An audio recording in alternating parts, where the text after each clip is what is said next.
जय हिंद। आइए जानते हैं समस्थानिक और समभारिक के बारे में, जिसको हम आइसोटोप्स और आइसोबार्स कहते हैं। तो पहले समझते हैं कि समस्थानिक और समभारिक होते क्या हैं।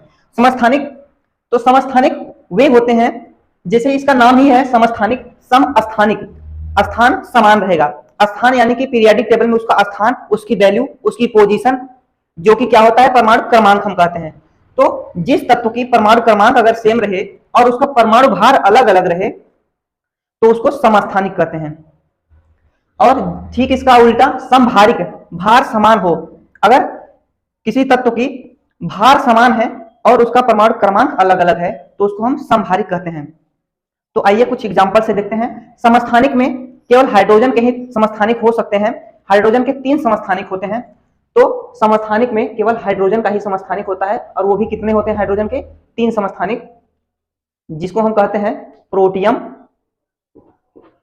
ड्यूटीरियम और ट्राइटियम। प्रोटियम, ड्यूटीरियम और ट्राइटियम, यही हाइड्रोजन के 3 समस्थानिक होते हैं। प्रोटियम का फार्मूला होता है जो कि हाइड्रोजन का ही है, और हमने अभी को बताया कि समस्थानिक क्या होते हैं कि जिसका परमाणु क्रमांक सेम हो और परमाणु भार अलग अलग हो। तो हाइड्रोजन तो ये रहेगा, क्रमांक सबका सेम रहेगा, सबका 1 ही रहेगा, लेकिन परमाणु भार सबका अलग अलग हो जाएगा। इसका 1 है, इसका 2 है, इसका 3 है। तो यही है प्रोटियम, ड्यूटीरियम और ट्राइटियम। ड्यूटीरियम को जनरली हम डिनोट करते हैं डी से, और ड्यूटीरियम से बनने वाला यौगिक है D2O, जिसको हम भारी जल कहते हैं, ड्यूटीरियम ऑक्साइड। भारी जल का फार्मूला क्या होता है? D2O। समुद्री जल को भारी जल कहते हैं, या खारे जल को भारी जल कहते हैं। भारी जल कपड़ों के साथ झाग नहीं देता है। तो अब बात करते हैं समभारिक के बारे में। तो समभारिक कई हैं, जैसे कार्बन, नाइट्रोजन और ऑक्सीजन, ये समभारिक हैं। अभी को हमने पढ़ा कि समभारिक वे हैं जिनके परमाणु भार से समान हो लेकिन परमाणु क्रमांक अलग अलग हो। तो परमाणु क्रमांक हम जानते हैं, कार्बन का होता है 6, नाइट्रोजन का होता है 7 और ऑक्सीजन का होता है 8। लेकिन अब परमाणु भार समान होगा, और तो इसका कितना हो जाएगा? वैसे तो कार्बन का 12 होता है, लेकिन जब हम समभारिक के बारे में अगर चर्चा करेंगे तो सबका सेम लेंगे, तो सबका ही हम 14 ले लेंगे। तो ये हो गया समभारिक। एक और एग्जाम्पल है समभारिक का, आर्गन, पोटेशियम और कैल्शियम। तो आर्गन का 18 होता है परमाणु क्रमांक, पोटेशियम का 19 और कैल्शियम का 20।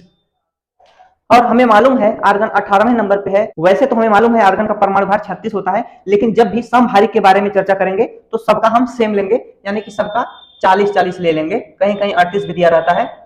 तो ये हो गए समभारिक। तो समस्थानिक केवल हाइड्रोजन के ही समस्थानिक होते हैं, और समभारिक ये 2 होते हैं। उम्मीद है आप लोगों को समस्थानिक और समभारिक अच्छे से समझ में आ गया होगा। एक बार फिर से रिवाइज कर देते हैं। समस्थानिक वे तत्व होते हैं जिनके परमाणु क्रमांक समान हो, क्योंकि नाम से भी स्पष्ट है समस्थानिक, जिसका स्थान पीरियोडिक टेबल में किसी का स्थान हम परमाणु क्रमांक को कहते हैं। तो जिसका परमाणु क्रमांक समान है लेकिन परमाणु भार अलग अलग है। यहाँ पे हमें देखने को भी मिल रहा है कि हाइड्रोजन का परमाणु क्रमांक समान है सबका, परमाणु भार लेकिन अलग अलग है, तो हाइड्रोजन के ये समस्थानिक हो गए। और समभारिक क्या होते हैं? जिसके भार समान हो, मतलब जिसके परमाणु भार समान हो लेकिन परमाणु क्रमांक अलग अलग हो, तो उसको समभारिक कहते हैं। जैसे कार्बन, नाइट्रोजन, ऑक्सीजन, इसका परमाणु क्रमांक अलग अलग है 6, 7, 8 और परमाणु भार समान है। ऐसे ही आर्गन, पोटेशियम, कैल्शियम में, आर्गन, पोटेशियम, कैल्शियम में इसका परमाणु क्रमांक अलग अलग है 18, 19, 20, लेकिन परमाणु भार सबका सेम है जो कि 40 है। तो उम्मीद है आप लोगों को ये वीडियो अच्छा लगा होगा। अगर कहीं भी कोई प्रॉब्लम हो तो कमेंट जरूर कीजिएगा। मिलते हैं किसी नए वीडियो में, तब तक के लिए जय हिंद।